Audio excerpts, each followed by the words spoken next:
पता नहीं कहाँ से आप लोग को ये सब न्यूज़ मिलता है। हम तो इतना जानते हैं, एकदम क्लियर है और क्लियर आपको भी नज़र आ रहा है कि महागठबंधन के लोग उस सीट पर चुनाव लड़ने से डर गए हैं, मैदान छोड़ के भाग गए हैं। एनडीए राष्ट्रीय अध्यक्ष भारतीय जनता पार्टी का वो सीट है और हम समझते हैं कि उस सीट पर कहीं पर कोई दिक्कत नहीं है, उनकी पुरानी सीट है। तो एक सेंटिमेंटल अटैचमेंट है लोगों को और एक सिंबॉलिक कह सकते हैं कि हम सब मिल करके एनडीए लड़ेंगे और हम समझते हैं कि पटना की सीट में कोई हमको शक शुबा नहीं है और हम लोग बहुत अच्छे मार्जिन से चुनाव जीतेंगे। अब प्रशांत किशोर जी की बात को मैं नहीं कुछ कर सकता हूँ, मैं अपनी बात कह सकता हूँ। देखिए, कोई ना कोई तो लड़ेगा ही।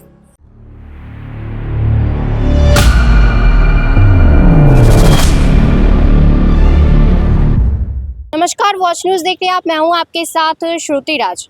देखिए, बिहार सरकार में मंत्री संतोष सुमन ने बांकीपुर उपचुनाव को लेकर बहुत बड़ा बयान दे दिया। उन्होंने साफ तौर पर ये कह दिया है कि बीजेपी ही जीतेगी और साथ ही महागठबंधन के नेता के बारे में भी उन्होंने कहा है कि वो मैदान छोड़कर भाग गए। और क्या कुछ कहा, सबसे पहले आप उनकी पूरी बयानों को सुनिए।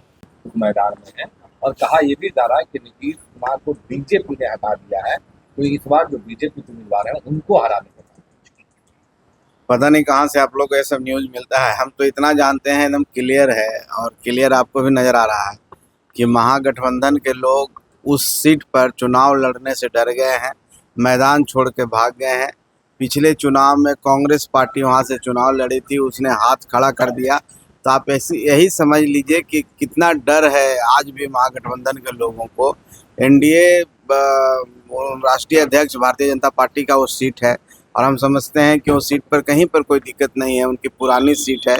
उन्होंने काम किया है, जनता का आशीर्वाद उनके साथ है, तो कहीं कोई दिक्कत ही नहीं है। कौन लड़े क्या लड़े, इससे क्या मतलब। यानी एनडीए जीत रही है, इसमें कोई शक थोड़ी है। तो लगातार नई बात तो कुछ है ही नहीं है, कई एक सालों से लगातार जीत रही है। संजय झा ने भी कहा कि ये बांकीपुर सीट जो अपने बिहार वासियों के कारण प्रतिष्ठा की बात है। आप कैसे?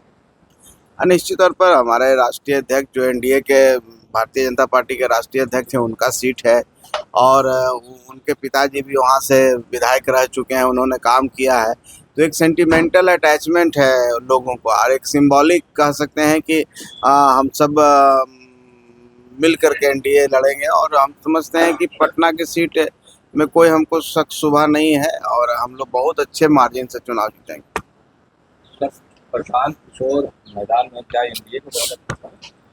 अब प्रशांत किशोर जी की बात को मैं नहीं कुछ कर सकता हूँ, मैं अपनी बात कह सकता हूँ। देखिए, कोई ना कोई तो लड़ेगा ही, पक्ष विपक्ष होगा ही। चाहे प्रशांत किशोर लड़ रहे हैं, उनके अंदर कहाँ से चिंतन मनन किए होंगे, कुछ उनको लगा होगा कि भाई लड़के देख लेते हैं, क्योंकि अभी तक उनको ये लग रहा है कि हम बहुत ही बहादुर हैं।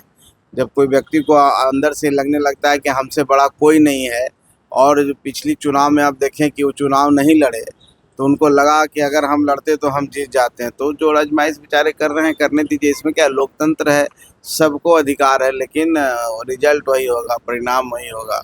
परिणाम में कोई परिवर्तन नहीं होगा। हमको तो नहीं लगता है, आप लोग भी काउंटिंग का दिन देख लीजिएगा।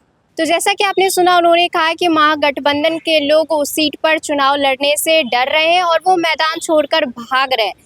साथ ही उन्होंने कहा है कि राष्ट्रीय अध्यक्ष नितिन नवीन हमेशा से वहां पर जीतते आए हैं, तो इस बार भी बीजेपी की ही जीत होगी। साथ ही प्रशांत किशोर को लेकर उन्होंने कहा है कि वो खुद को बहादुर समझ रहे हैं। पिछली बार उन्होंने वहां से चुनाव नहीं लड़ा था, तो इस बार वो चुनाव लड़के देखना चाहते हैं और उनको लगता है कि वो इस बार जीत जाएंगे।